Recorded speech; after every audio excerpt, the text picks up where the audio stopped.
You need the snapper thing. The what?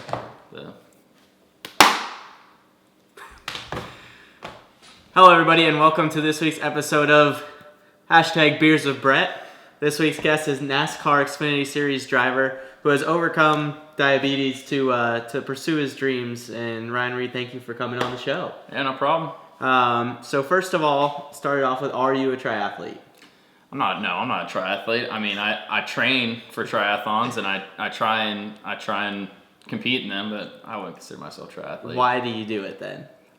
It's fun, man. It's a good way to stay in shape. I mean, you gotta stay in shape to drive these race cars now. Or at least I think it's an advantage if you can. So it's a fun way to work out. Especially it keeps it competitive. I'd say we're both probably pretty competitive people. So being able to do something that keeps my interest, keeps me motivated. Because I know we have triathlon picked out to run in December. So I know that I'm gonna go there and get beat up pretty bad if I don't stay on it. Oh, and by the way, Ryan's not enjoying any beer. I'm ruining Beers with Brett. I'm ruining the whole point of Beers with Brett. Episode 2, it's already ruined. I'm drinking water. I gotta fly to the racetrack tomorrow, so I'll try to be tip top when I'm headed to the racetrack. Anyway, he's got a job. Anyway, what are your top 2 just kind of rapid fire pros and cons of triathlon? Pros, obviously staying in good shape. It keeps me lean, and it keeps me, I would say endurance, some of the best endurance shape I've ever been in.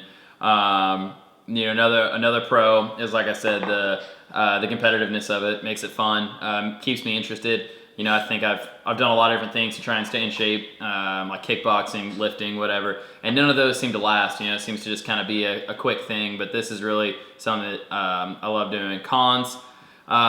It's mentally tough. The workouts are not they're not quick, they're not easy. They're it just seems like you have to dedicate yourself so much day in and day out. But once you get that dedication, I think it stays there. But it can be a mentally tough deal to stay with it. Number 2, another con would just be the fatigue. It's balancing out. Being able to have energy to do the other things in life that I want to do, such as drive race cars, which is my day job. So I try not to burn myself out over there. But this fatigue can catch up with you after a while. Yeah, it's like most workouts, they kind of give you that natural energy. Where in the triathlon world, you take it so far past that when you get done working out, you have about an hour or 2 of energy, and then you're just done. Yeah, no, I'm pretty good after the workout. I feel pretty good. Head to the race shop. And then by the time I get back to the house, and sit on my couch, man, I'm ready for a nap. So honestly, I feel like I'm like a 60-year-old man half the time at 23, just because it steals so much of that energy, that natural energy. But the rest days, once you're fully recovered, when I go compete on Saturdays, man, I feel the difference definitely. So a lot of people know your story as far as racing and overcoming diabetes, and if you don't, just look him up. It's a great story. Twitter, driver Ryan Reed. Very motivating. How has triathlon affected your physical side or your health as far as that goes? I think that, a lot of people, just a quick overview, there's type 1 and type 2 diabetes. I have type 1. Type 1's an autoimmune disease, and so it's almost, you don't necessarily catch type 1 diabetes, but, there's like celiac disease is another autoimmune disease. So I don't really know what causes it, but that you didn't do necessarily anything to get it. Where type 2 diabetes, it can be genetic, it can be lifestyle based. So obviously obesity is a leading cause for type 2 diabetes, that sort of thing. So with type 1 diabetes, you don't traditionally think of, diet and exercise being like a treatment method for type 1 diabetes, even though they talk a lot about that with type 2 diabetes. But still, it's gotta help, right? It helps, yeah. So, it still has a lot to do with food, so you're counting carbohydrates and you're taking insulin to compensate for those carbohydrates. And so when you're doing, and anyone that knows anything about triathlons or triathletes knows that carbs are a cornerstone, or really nutrition in general. Yeah. So they play hand in hand really well with each other. But I think just for me personally, the things that I've seen is how much easier it is to manage my diabetes. When I'm working out, when we go do our, hour and a half, 2.5 hour workouts, it cuts my insulin, how much insulin I take, over, 50, 60%. So, I think that's just an example of how much it changes it, but also I think it changes it in a good way. That and when I am training, I eat a lot, but I eat really healthy, so I think that, it keeps me motivated, not just to work out, but also to eat healthy, to match my nutrition with my workouts. 10-4. Man, I can talk. We're going to have to cut right here. Okay, so for those of you that don't know, we used to be roommates. We did. And during that time of living together, I started doing triathlon. And you told me I was crazy. Well, yeah. What happened? Well, What happened? It was my rookie year in racing, man. When I wasn't at the racetrack, I didn't want to be killing myself on a bike or running. But I think, it was like, for me, this year, we used to cycle a lot together. I could never get myself to do the running or the swimming. And so I swam a little bit, but I hated the running. And then this year I dedicated myself, not to triathlons, I wanted to get into running.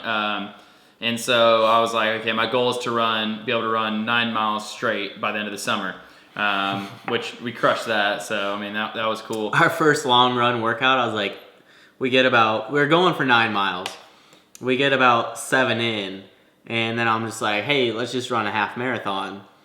And I convinced him to do it, and we did it. Yeah, we ran 13 miles. I think it took us like 2.5 hours. It took us forever, but we did it. I think that, but like that's a good example of why I am doing this, because you set those goals for yourself, and then either achieve those goals or you surpass them, and so that's the most rewarding part. It's a very work versus reward sport. So yeah, no, it's just how much time do you want to put in? How much time can you put in? So I think that's the other thing too is back then I probably wasn't near as good as managing my time, and so now I try and be a little more. We're making dedicated. Triathlon great again. That's all we're doing. Making triathlons great again, yeah. Okay, now let's go to you guys, the fans on Twitter. Like I said, every week you can write in using hashtag Beers with Brett and ask me or the guests any questions you'd like. Hopefully, they better be good questions. I'm gonna be pretty upset if they're not good questions. I don't think anyone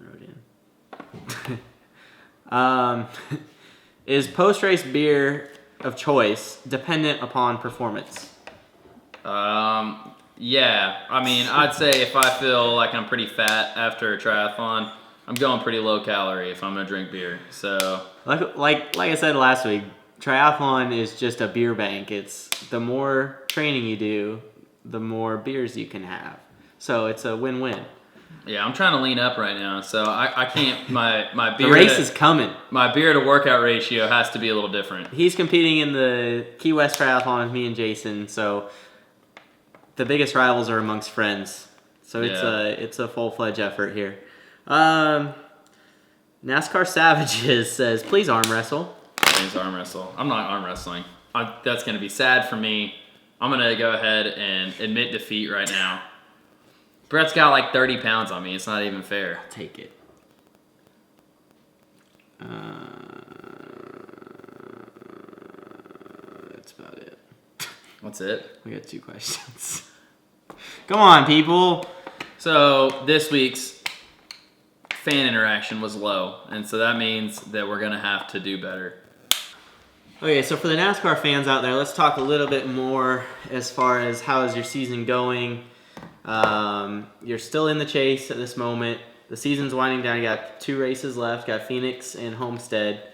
By the way, Homestead is an amazingly fun track. And just how do you feel going into those, and what are your plans after that into the off season?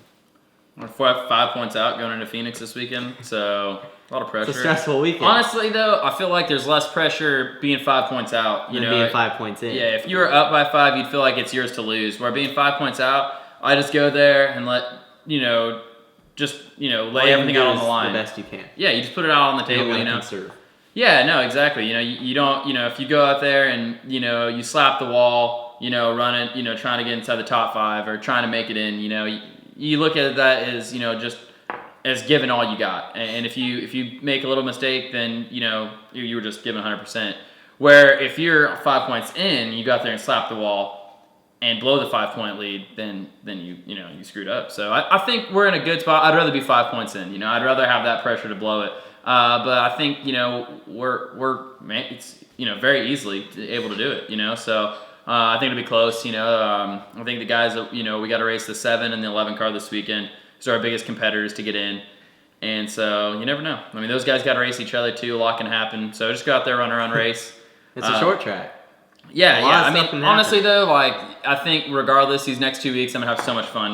We surprised a lot of people. We went a lot deeper in the playoffs than a lot of people thought, and we're getting ready to go to 2 of my favorite racetracks with Phoenix and Homestead. Couldn't pick 2 better tracks to wind down the schedule and then get into the off season, like you said. So I'm pretty pumped to have a few months off. Hopefully, stick to the triathlon training. Trying to find that motivation right now that to keep me going. We're 2-3 weeks away from the tri. December 3rd, so yeah, 3 weeks. Yeah. So you're originally from Bakersfield, California, and when you came out here, you didn't necessarily have a deal in line.